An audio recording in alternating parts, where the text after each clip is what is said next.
times, the weather, and people still out of town on holidays and everything. But great to see everybody that's here.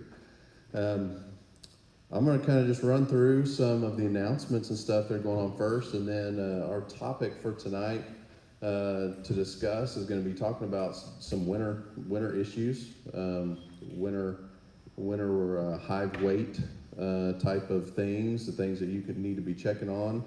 Kind of toss it out here to some of these other experienced beekeepers as well, if there's any ideas or things that they're experiencing or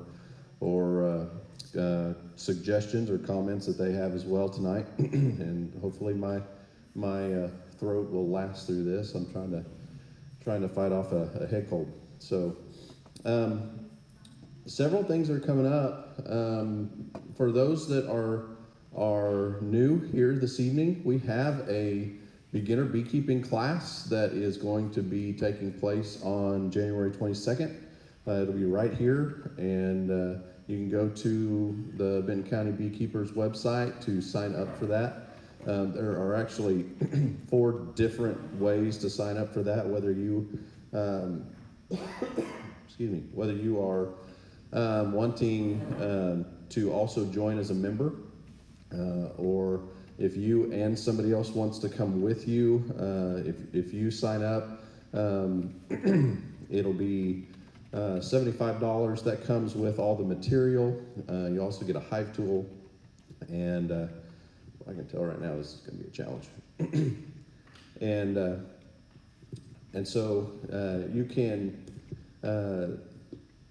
It's an all-day class. I say all day, from 9 until about 3. Those of you who've taken the class, you know it's a long day. It's a lot of stuff that we deal with all through the day. And but it is the basics from about 9 o'clock in the morning till 3. A lunch is provided, but that will give you really the information you need to jump in and get started. And I see several who are here who have been a part of that class, and as they were getting started. And so that's coming up here on January 22nd. Keep in mind, February 3rd will be next month's meeting. We're hoping to have a state inspector here to talk to us. He is out at the, what's it called, Sean? The American Bee Federation. The ABF, American Bee Federation, their convention or whatever they have going on out in Vegas right now. He's out there and wasn't able to be here with us tonight, but he is going to come and hopefully share with us a lot of the things that he is learning out there. That's a place a lot of times, some of the new stuff, the new companies that are producing new things for beekeepers that are just coming out, and so maybe there'll be some things that he'd be willing to share with us. I'm going to make this work. So that'll be February 3rd. The Saturday after that, February 5th, is going to be our first work day of the year. We're going to have a pollen patty making workshop. We typically do at the beginning of the year, right before we get into spring, because pollen patties, and for those that are newer beekeepers, you'll understand what those things are and why they're important. But we'll have a little workshop in making some. You'll go home with at least one pollen patty that you can take and use with your bees. And so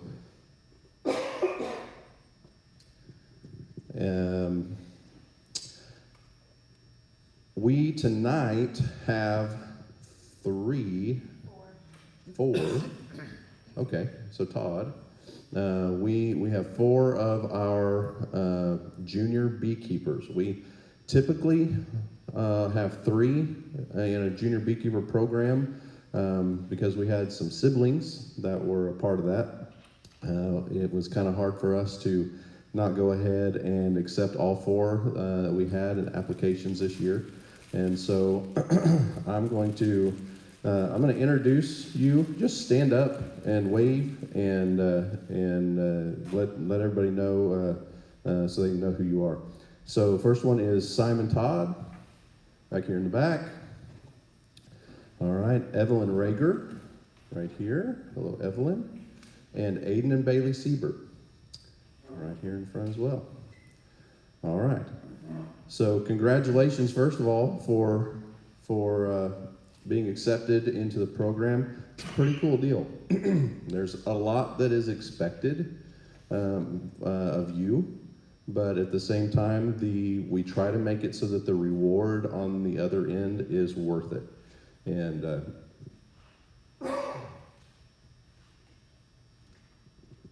even if it's just the experience in beekeeping, that alone, a year with the people that are around you here, and there's many more that are a part of this club, that if it's just that alone, it'd be worth the effort and things that you're trying to put into it.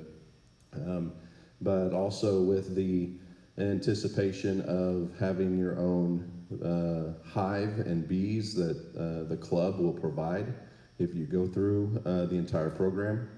And that too is definitely financially worth a pretty good way to get started.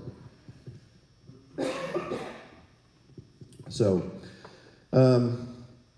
welcome to you guys. We will connect you with a mentor who will kind of be a person you'll spend some time with in their own bee yard, learning some of the basics. You'll also be able to be here with us at a lot of our different activities and learn along the way as well.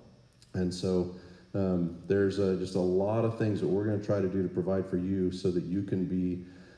We don't want bee havers. There's a lot of bee havers in the world. They think it's a cool thing to have bees, but they don't ever really take the time to learn. And we don't want bee havers, we want beekeepers. We want you to keep your bees responsibly, and because it is important. They are vitally important for us, but at the same time, the condition things are, we are vitally important for them right now as well. And so knowing how to care for them is like knowing how to care for just about any other living thing. And so that's what we are all about. Another thing for new beekeepers as well, not just new beekeepers, members of the club, we are going to be putting in a bulk order for nukes this spring from Central Beekeeping Supply, and we've already worked out not really a deal with them, but we've talked to them about the the potential of putting in an order for the club as a whole. And here's how it's going to work. Starting tomorrow morning, it will go live on our website where you can go in and order your nukes. There'll be a $100. The total price is going to be $190.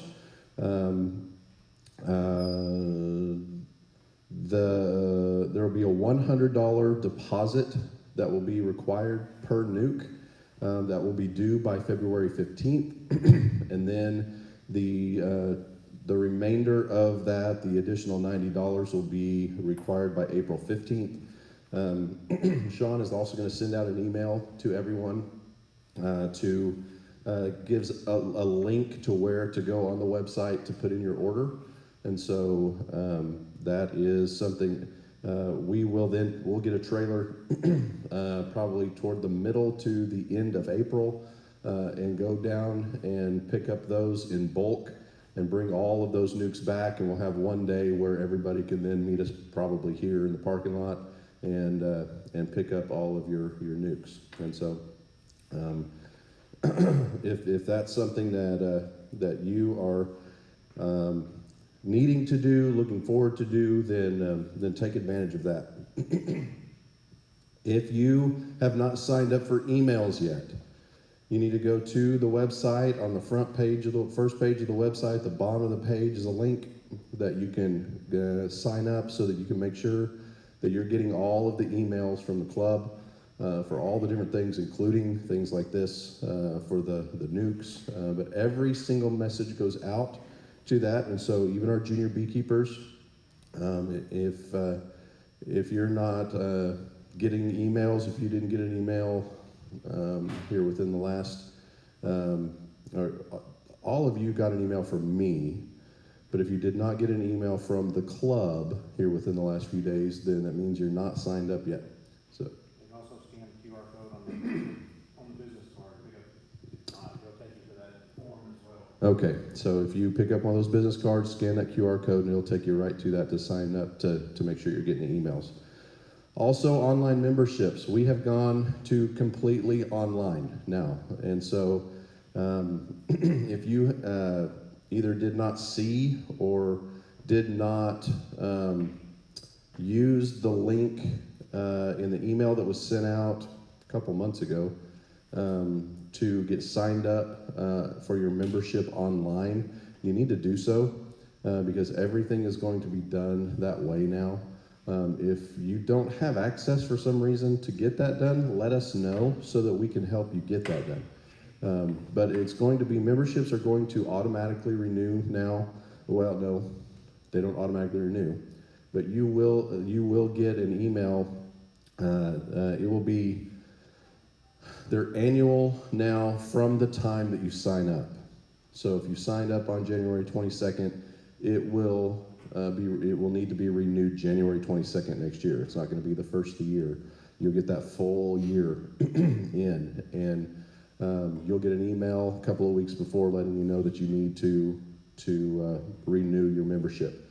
And so if you have not done that, gone in and set up your profile on the website, anything, then you need to make sure that you get that done, because there's going to be a lot of stuff coming that we're going to be using the website to not just communicate, but to get a lot of education and information out to all the club.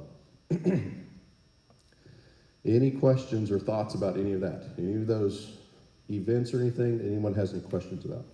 Jamie, did I miss anything?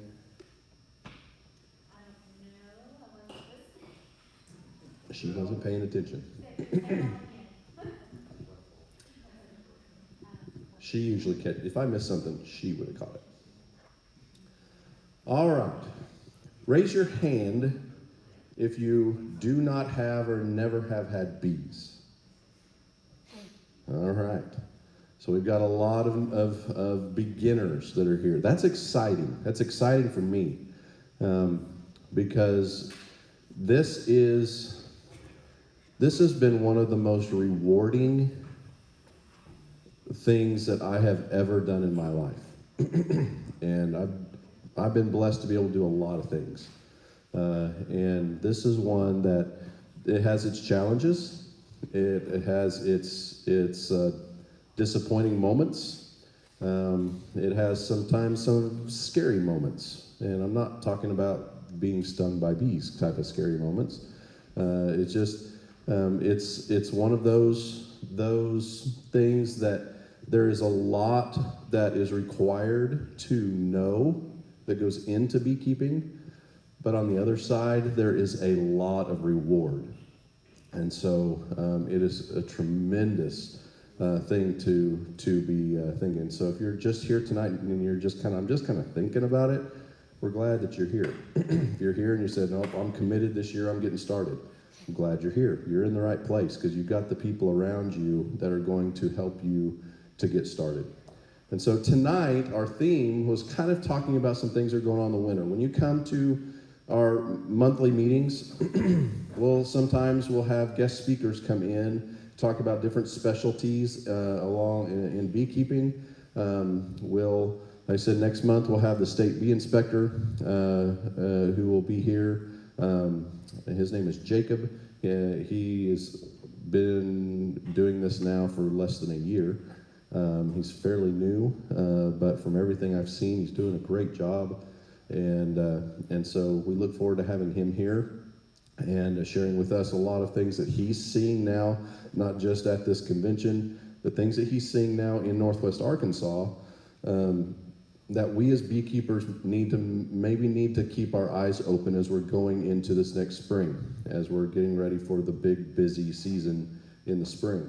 And but tonight I'm going to share just some thoughts and ideas about what's happening right now and just over the next few weeks and months as we get ready to go into spring.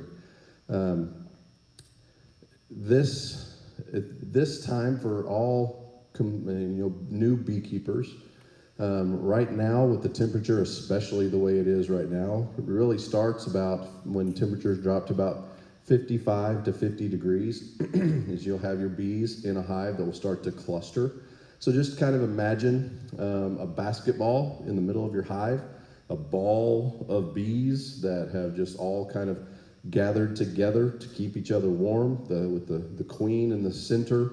If she has any brood, in these warm days, anybody checked and seen if there's any brood going on? Anybody looked? There's a good chance there is. One, because Sean sent me a picture of bees bringing in pollen on the day after Christmas, and temperatures on Christmas are 75, 80 degrees. If it's warm and they're finding pollen, that's going to signal that queen to start laying. That's not a good thing when we've still got a lot of winter left. And so, kind of curious as to if any of you guys see anything like that, what kind of brood's going on right now. But they're gonna do everything they can to ball up into that cluster and stay warm. The center of that cluster, if there is no brood at all, that center of that cluster may be 55 or 60 degrees. It doesn't have to be really warm or really hot. But if there is any brood, then they have to keep that brood at average around 95 degrees. And so that uses a lot of energy. And to use energy, or to get the energy, they have to have food. They have to have honey. And so if they are keeping a lot more brood warm, they're using a lot more honey, which makes it a lot more of an issue of what we're looking at. How much food do they have to get through the winter? With all these warm days, they're breaking cluster. And so there's more bees moving around, and the more they move around, the more they fly out when it's on warm days, the more energy they're using. The more energy they use, the more honey they have to eat. And there's no nectar out there right now for them to replenish the honey they're using. And so Northwest Arkansas, this is a statement that was even made from the previous bee inspector, is that Northwest Arkansas is one of the most challenging places in America to have bees because of the temperature fluctuation. And winters of not being cold winters, bees can survive in very, very cold. There are beekeepers in Alaska that keep bees very successfully. They have a very short season for their beekeeping, but the cold is not the problem. It's if it stayed cold constantly, it'd be a whole lot better for all of us. But it just doesn't do that in Arkansas. And so all of these things are issues that we have to deal with, and try to make sure that our bees have what they need to get through the entire winter. The winter solstice. Who knows when the winter solstice was? December 21st. What is the solstice? Winter solstice, December 21st, is the shortest day of the year. There are two solstices during the year. There's the summer solstice, June 21st. It's the longest day of the year. Honeybees are kind of amazing. A lot of studies have been done that show that the bees, and particularly the queen, there's something that they know pertaining to winter solstice and summer solstice, as a matter of fact. Beekeeping kind of can be looked at in two different phases. There's the 6 months after summer solstice and the 6 months after the winter solstice. And what's happening, June 21st, the longest day, as soon as the daylight begins to decrease, there's something that's triggered inside that queen that tells her, and there's a lot of other things that also are a factor of this, depending on how much resources are available, what the weather's like, all kinds of different things that affect this as well. But if everything was on a steady basis all the way through, it's at that, as the days start getting a little bit shorter, that queen, something triggers in her to tell her to stop laying as many eggs. And so she still will be laying a lot for a while, but it's getting a little bit less and a little bit less and a little bit less until we get into October, November, this time of year, December. A lot of queens will continue to lay a little bit, even all the way through the winter. Not a lot, but a little bit. So you may have 10, 15, 30 eggs a day laid during this time of year. But after the winter solstice and the days gradually start getting longer, that trigger in that queen clicks again, and she somehow knows spring's almost here. It's time to start laying more and more. So as she lays a bigger pattern of brood, there has to be more bees to cover that brood to keep it warm. So that area has to be, a bigger area has to be warm. Well, there's more bees now that are keeping it warm. It's taking more food stores. They're eating more honey. And so all of the food stores that they have in that hive to survive all through the winter, now they're starting to go through it. And the further and further we go, the faster and faster they begin to deplete those food stores. And so that leaves us as beekeepers, really the only way, the easiest way for us, because we don't want to go in and really crack open the top of our hives in the middle of the winter. Again, Arkansas is a little bit different because it'll be 7 degrees tonight, then tomorrow it'll be 75. So 75-degree day is not a bad time to open up the hive and look inside the hive and to see what's going on inside your hive. But during the winter, we typically like to keep everything shut. And they seal everything with propolis.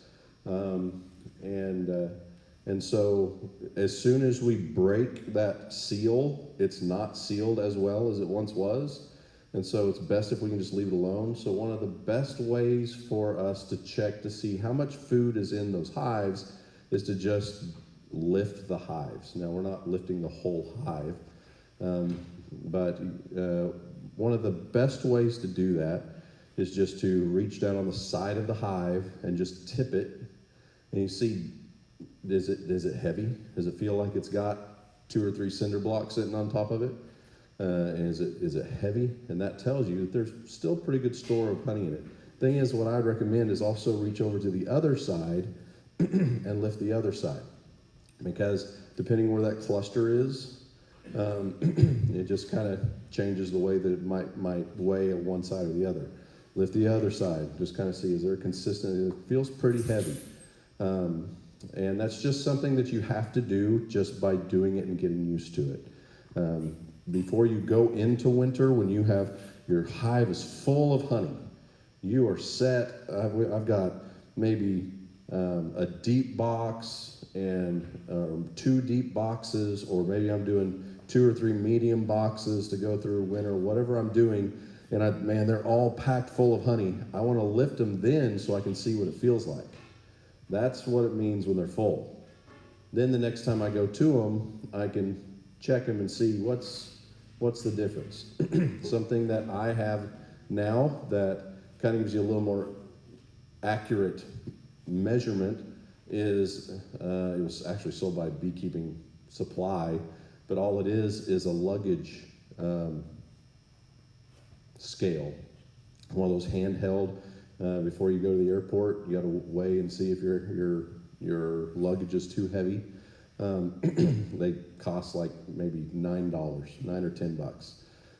But you can clip the little hook under the edge of your hive and pick it up until it lifts, see what the weight is, and you could record that. And then next time you go out, I'd probably do both sides, and record to see what are my exact numbers here. You already weighed it when it was completely full. You know what it weighed when it was full, and so if you walk up to one and you pick it up and you almost knock it over because it's so light, it just doesn't feel like there's much anything there at all, then you've got an issue, because they're already out of their honey. Now, there's a lot of different things that we do to try to help supplement our bees through the winter if they don't have enough honey to get through the winter. And there's a lot. There's a lot of different methods. A couple of months ago, at one of our field days, we did a candy board making kind of workshop. Everybody gathered back here in the kitchen while we cooked up some candy boards and put it all together to show you some ways that we can feed our bees sugar. Just like in the spring and other times of year we do sugar water. You can't really feed liquid feed during the winter, but in Arkansas, if you have 2 weeks where you're 65 degrees or more, you could probably put out some feed for them, even in liquid form. but we try to do more solid sugar. It's kind of a last ditch effort to give them something if they absolutely need it.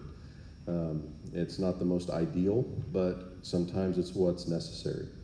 So, yes. So I was reading some things, and they talked about in the winter, like tipping your hive to eliminate condensation and stuff. Right. Have you heard of that? Yes. Yep, I recommend it. Tip it in the back. You might just put a board or something underneath it or something just to lift it a little bit. It doesn't have to be a lot. I've used as much as a 2x4 laying on its side. That's probably even more than you need, higher than you need. The reason for that is the cold in the winter is not what kills our bees. It's the moisture. And so as they are breathing in that hive, they're actually exhaling moisture. And so that condensation outside in the winter, the roof, that lid is cold. The inside is not as cold. So you're going to have that condensation on the top of that lid. And if it starts dripping water on the cluster, then they will freeze and that will kill them. And so one way to try to help eliminate that is to tip your hive just a little bit from the back, not the sides, but from the back, so that water hopefully will run toward the front of the hive and down the wall instead of dripping on your bees. And there are there are some lids that people are making today that the inside of the lids already have a slant to them that can kind of help with that, so you can look into those. They do cost more. There are a lot of other ways to try to eliminate that as well. Last year I only did we call mountain camp sugar technique, where it was extra sugar for just in case, but I put a piece of newspaper down on the top of the frames, and then I just dumped dry sugar right on top of that. What that's going to do is, one, it gives them a source of sugar if they need it, but that moisture that comes up through the hive is also going to be absorbed into that sugar. And after just a couple of weeks, it's almost rock hard because it's gotten moist. And so it solves a couple of different problems, because it helps you to eliminate some of that moisture. You can make or buy a what's it called? A box with, quilt box that you can set on top.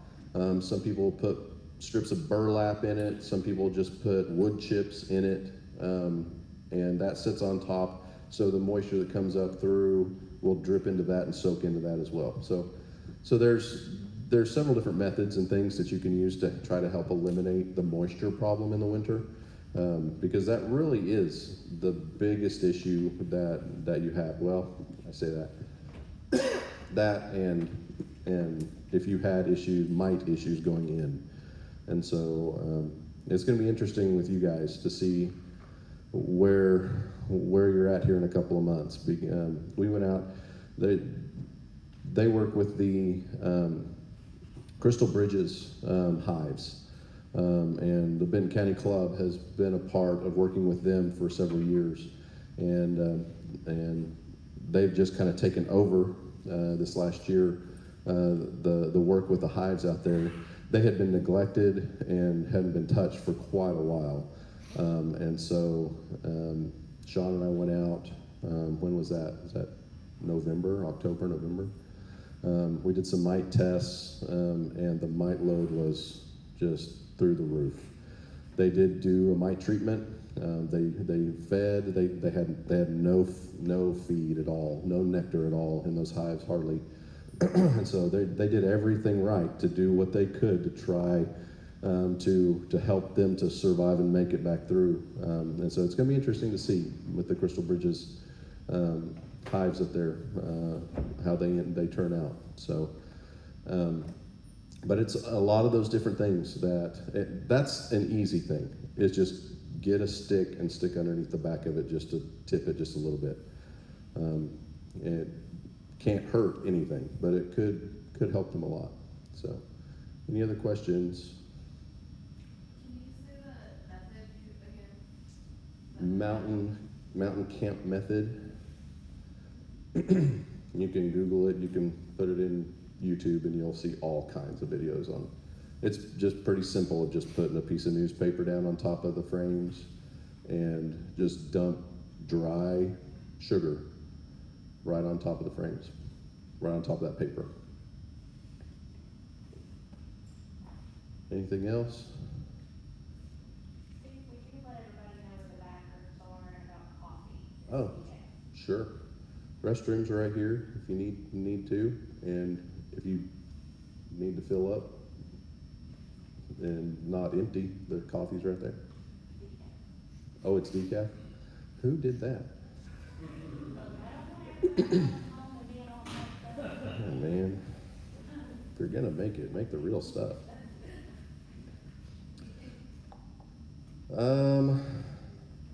Couple of things also. Well, anything else that anyone else is noticing or seeing? Any of our more experienced beekeepers that I did see. Did you have a question? I did. Yes, sir. We're talking about the fluctuation in temperature. Yes. Would it make sense to find that shady spot where the snow never melts and kind of put the air? Don't get cold, but it's not affected as much by the sun. I mean, is that a good strategy? In the winter, it could possibly help some, but typically throughout the year, we don't like shaded areas. Yeah. It's just, again, here, temperatures are going to fluctuate so much that yeah, it's just, I don't know that it would be enough to mess with and worry about. Now, if you want to build a shed and refrigerate a shed, there are beekeepers that do it. Ian Stepler is one who's probably one of the more famous ones on YouTube in Canada. And even though he's in Canada, where it stays a pretty constant cold, he still has a shed. He runs about 1,500 hives, and he's a commercial beekeeper. And every winter, he loads all of his hives up and puts them in the shed. And they are moisture controlled and temperature controlled, and so it stays at 40 degrees, isn't it? The constant 40 degrees all the way through winter. And what that does is it causes the bees to stay in that cluster, in that state of torpor that they go into. They never break that cluster. And there are bees that die off during the winter, just they get the older bees that die off, and so you see in that shed the time he has to go in and sweep floors and sweep off dead bees out of 1,500 hives. There's quite a few of them, but you can do that. And if there was a place in America to build something like that for beekeepers, this would be the place to do it.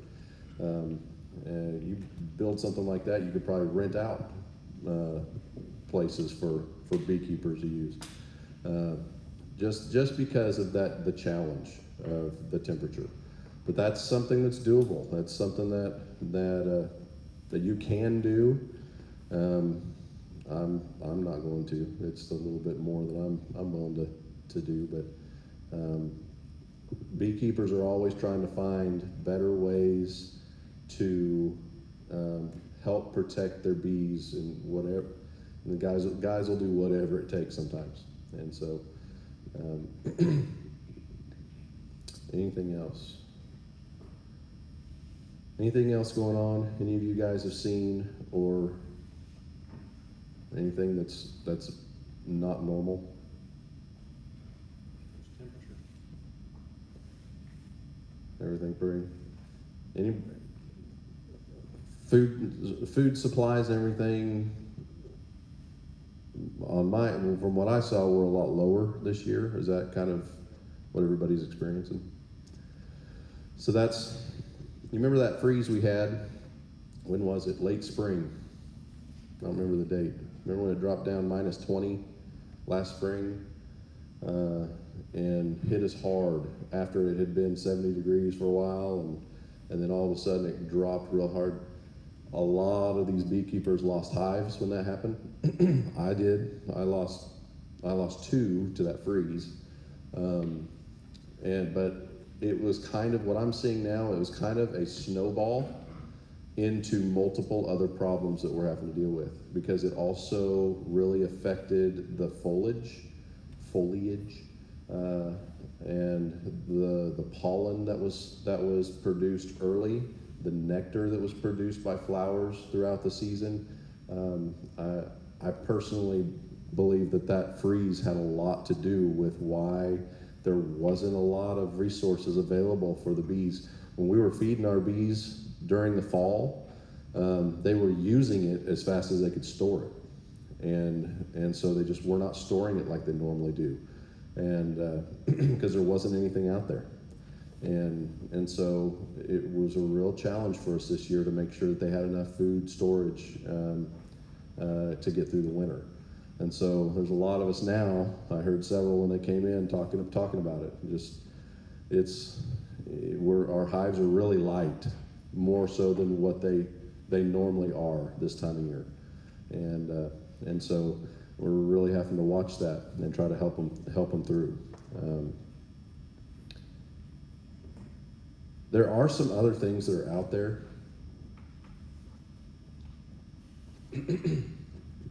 that can help you. You hear beekeepers a lot of times, they'll, in the winter, they want to go out and check their hives, make sure they're alive, because how do you know?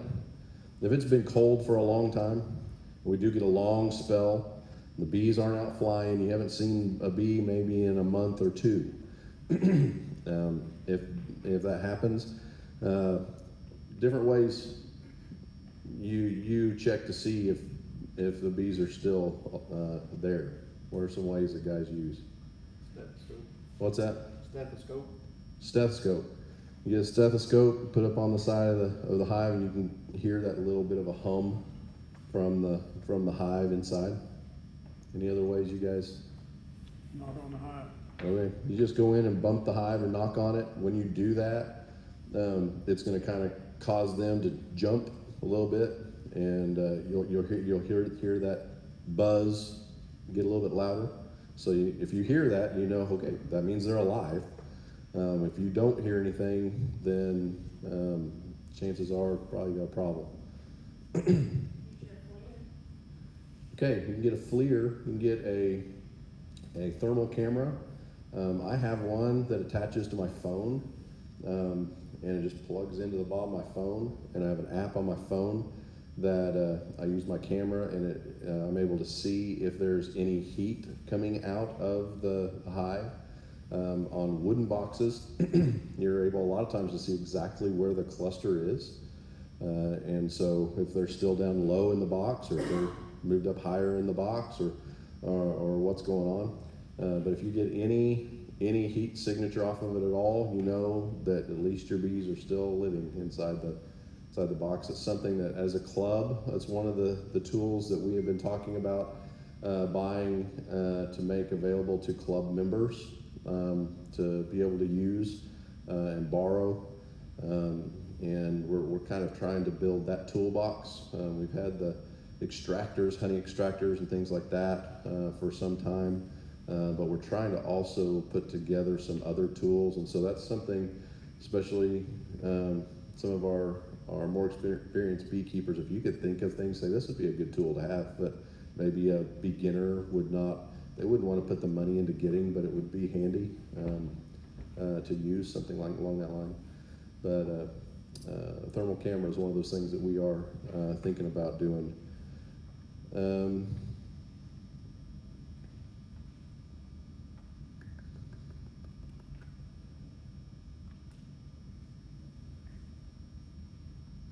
Well, any other thoughts or any other questions?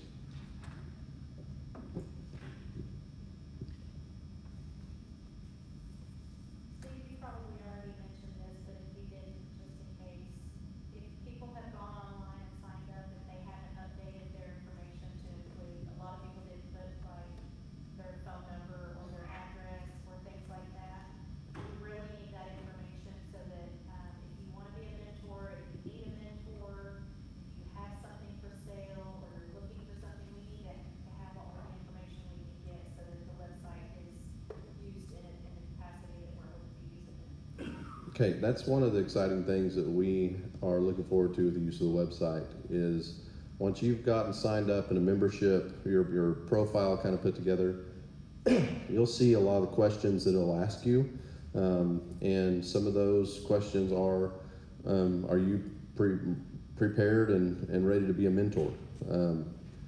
If you're a new beekeeper, as we said, part of what we do and try to provide for you is a mentor to work alongside with you through the things that you're learning and hands-on experience type of stuff.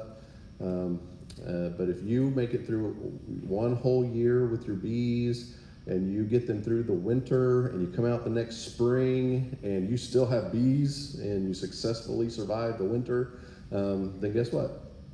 You get to become a mentor now because you have learned what is necessary to make it.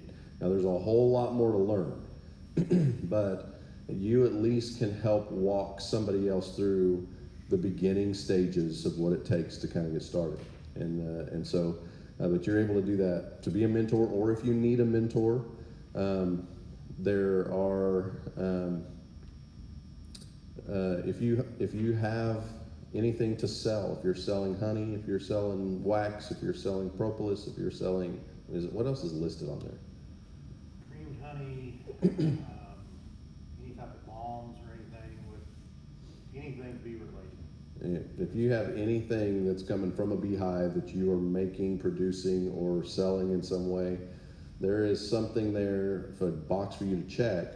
And so on the member side, you're doing all that. On the non-member side, anybody that goes to the website, they're able to look up by their area, somebody in their area, put in a zip code, and they're able to see, is there somebody in my area that's selling honey? Is there somebody in my area that's selling lip balm? Is there somebody, whatever it is maybe that they're looking for? And it's just another way that we as a club are trying to help our members in being able to get their product out into the community. And so that's another important part of getting things signed up on there, getting all that completed, as well as what it does to help us to continue to communicate with all of you too. I'm trying to think of. Is it too late to do the new No, I'd probably wait until you get a warmer day. Wait till you get a day 55, 60 degrees. Um, and yeah, just take one sheet of newspaper. You just have everything ready so you don't have to have it open very long. Just open up the top, lay your paper down, dump some sugar on top, and close it back up. Yeah. Anytime that you get a decent warmer day, like I said, we like to try to keep them closed and sealed going into the wintertime, but um, the way this winter is starting out, and if it continues this way, we're going to have plenty of warm days. They're not able to make more propolis this time of year to reseal, but they can take the propolis that they've already used and use it to reseal. So How much sugar do you suggest, or I guess I don't know an amount because you're really just dumping it on them. So I would just take a cup. I have a big cup that I just scoop out, probably a 20-ounce cup, and just dump on. Maybe even if it's a big hive, those hives, that'd probably be enough. You're not going to hurt them by putting more. You probably take a feeder shim though. What's that? You're gonna need a feeder shim. Yeah. You may want to build a shim that's about half an inch to an inch thick to put underneath the inner cover, because that inner cover is going to, is not going to go down over that sugar unless you got a little bit of space. Yeah. Anything else? See, not everybody knows what the heck a shim is, so what is a shim? Well, it depends on what kind of shim you're talking about. Come on. Layman's terms, what is a shim? Spacer? Okay, so when we put things on top of our hives, usually it's dealing with feeding. Sometimes it's treating for pests of some kind, depending on what we're needing to do. The lid of your hive sits down within 3/8 of an inch of the top of the frames in your hive, and that's bee space. Anything bigger than 3/8 of an inch, they will fill with wax. Anything smaller than 3/8 of an inch, they're going to fill with propolis. So that 3/8 of an inch is a very important measurement in beekeeping. And so if you're going to put something like sugar on top of those frames, you now don't have that bee space anymore. And that cover is going to sit down on top of that, or it might not fit it completely at all, because that sugar is going to be in the way. So we will build, you can buy them, but you build kind of a frame, a picture frame like thing that's the exact size of your box, that is about an inch thick, and that is a shim that gives you that much space to be able to put that sugar or whatever else you're needing to put on top, a pollen patty or something like that, to help feed them on top of the hive. And so it doesn't take a whole lot to make them. If you don't have the ability to make them, a lot of the guys in this room do.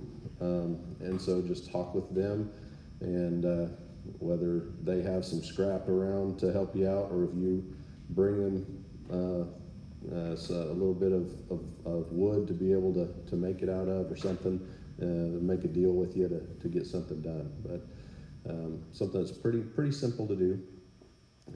But again, we're here to help if we need to, if you are not able to get something like that done.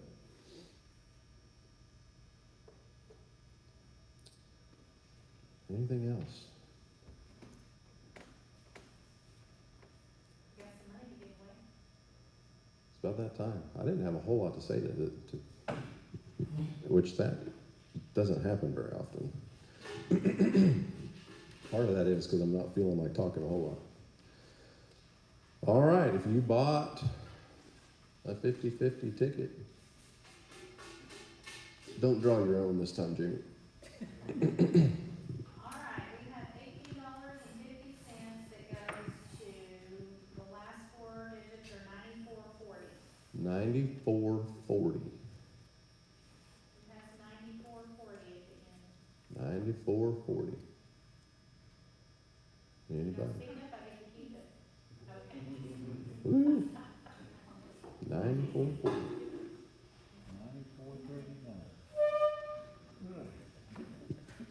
Took the one right after we got it. All right. How many that are here have taken the beginner beekeeper class? Here? Okay. So, again, if you haven't, we have the one coming up on the 22nd. You can go on, register online, bentoncountybeekeepers.com, and be a part of that. We want to welcome our junior beekeepers. We're excited, guys, for you guys to be a part of our program here, and we're going to have a lot of fun as we go through and learn and spend some time getting to know bees, and so you guys have already seen kind of all the things that are involved with the program itself. There's going to be a lot of other opportunities too that'll come up. That there may be a swarm call, that your mentor will get a call that there's a swarm. You see the bees hanging in a tree sometime. That we'll get calls from people all over the area saying there's a swarm, can somebody come get them? And you guys are joining this, we're kind of a weird group of people, because most people who see bees like that are running away from them. And we're the ones who are running towards them. We want to go to them. And so it's kind of a cool thing, because when you're the one that's not afraid, everybody's like, oh, it's so cool what the beekeepers do. But you might get a call, and you might not be able to, but you might get a call saying, hey, I'm going to get a swarm. Do you want to go with me? And we'll go out and collect the swarm out of a tree or something along that line. There's just all kinds of stuff that could come up throughout the next year. It's all a part of the bee experience. So, and if you guys have any questions at all about anything, don't hesitate to let us know. Parents, don't hesitate to ask if there are any questions that you have. Let us know if there's anything that comes up, because our goal is to help them be successful. And every single beekeeper, I'm gonna let the four of you need to hear this. Every single beekeeper has his challenges, has times when things don't go right. So the first time something happens, it's okay, because we've all been there. And you learn from it. You begin to realize, it's like, okay, maybe it was a mistake I made. And I made that mistake. I now know not to make that mistake again. But it's okay. Or it may just be something that just happened, that you had no control over. It's okay. We just figure out what to do and start from there. And so no need to be afraid of, I messed everything up. It's okay, because we've all messed everything up before. And so it's all a part of learning. And so anything that happens, anything that comes up, just let us know. Let your mentor know. We'll get you connected with your mentors here fairly shortly.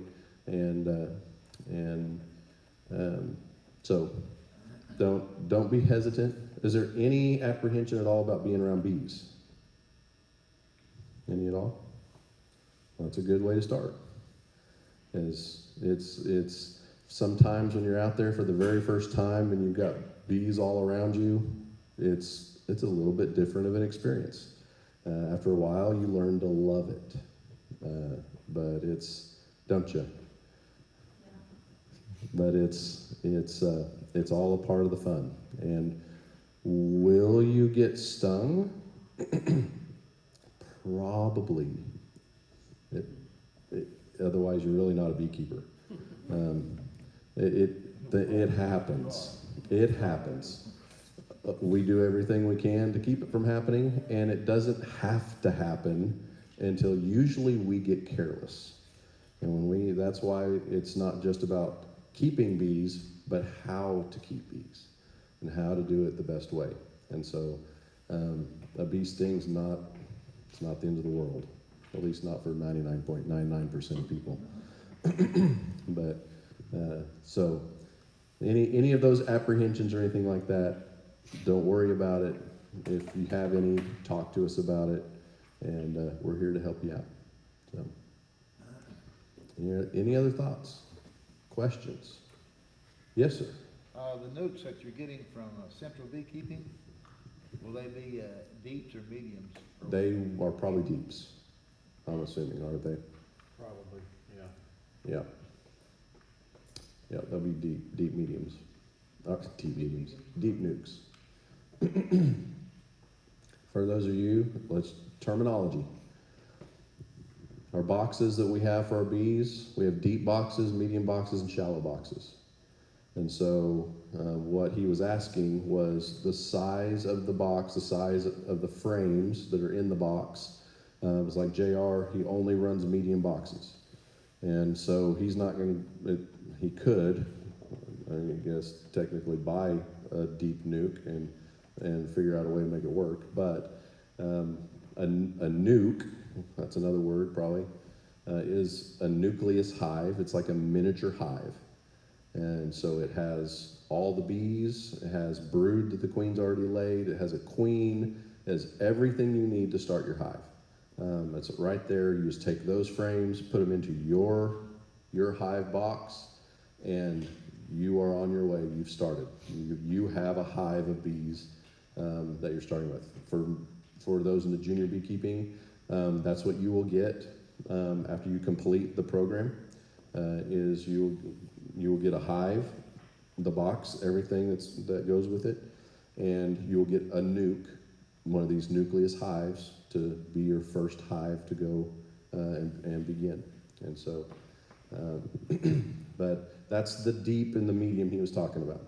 Is that deep? Those deep frames will not fit into a medium box, and so JR's out of this one. He has to find somebody else to buy from. Do what? What's the advantage of running deeps or mediums? The smaller the box, the less they weigh. That's really the main difference. A deep box, when it is full of honey, is going to weigh, I think it weigh 80 pounds, 75, 80, maybe to 100 pounds, if it's full of honey. And you could have a hive, if it's a good nectar flow hive, you could have four of those deep boxes sitting on top of your hives.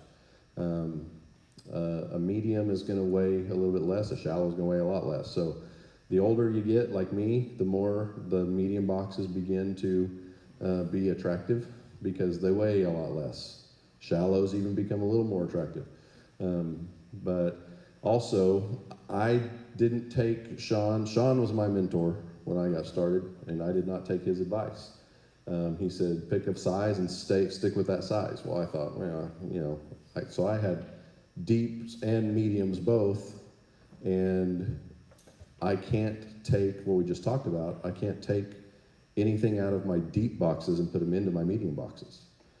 And so there's sometimes I'm needing to take frames out of one and put in another over here, but if now I have to kind of do the math and figure out which ones will go where, because I decided to mix the sizes.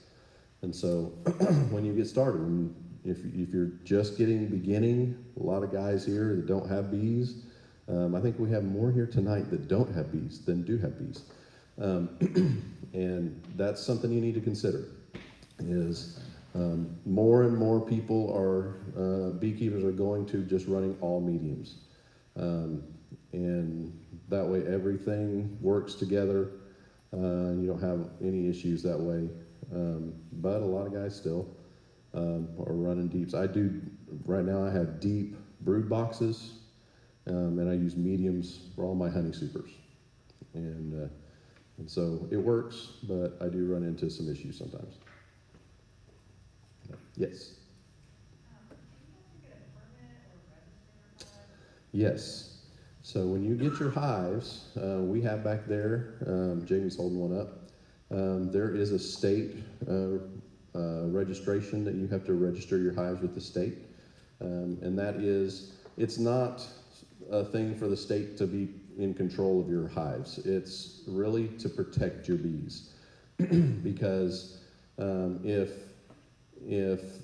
there is a disease or something that comes up in a beehive in a bee yard that's within about 5 miles of my bee yard, the state will notify me, because bees are traveling all over the place. And so that could potentially come back to my bee yard. And so that's the reason why that was set up, was to protect beekeepers, because there are some diseases that are very, very detrimental to bees.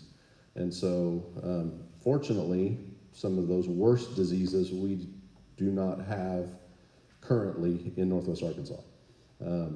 But there are some, but it's just kind of a protection to, it also kind of lets you know, if somebody applies for, to register a yard on property that they do not own, I will receive a letter from the state that will, in a sense, ask me if I approve of them putting a bee yard there or not. And but if they own their own property, then it doesn't matter. I won't know it at all.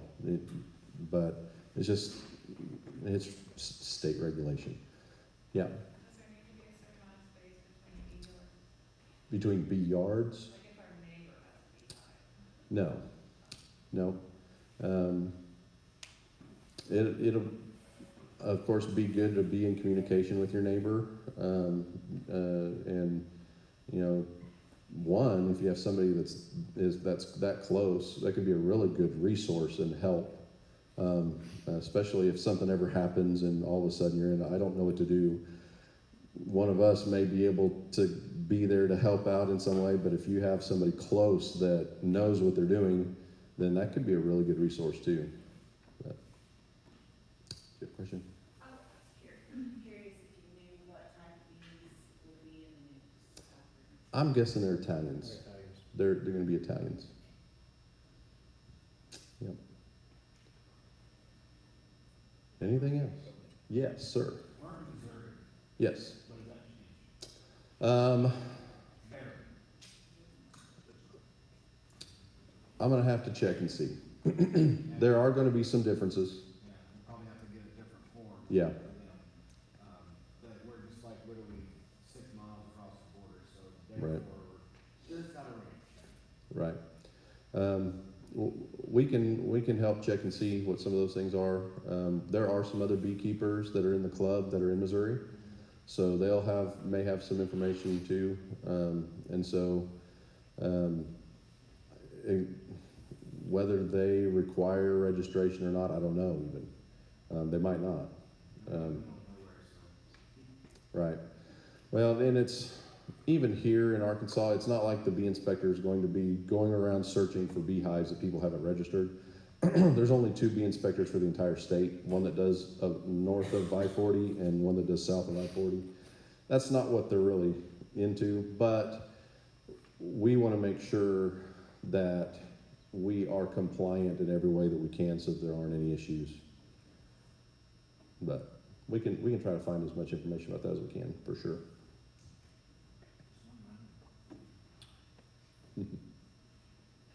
Anything else?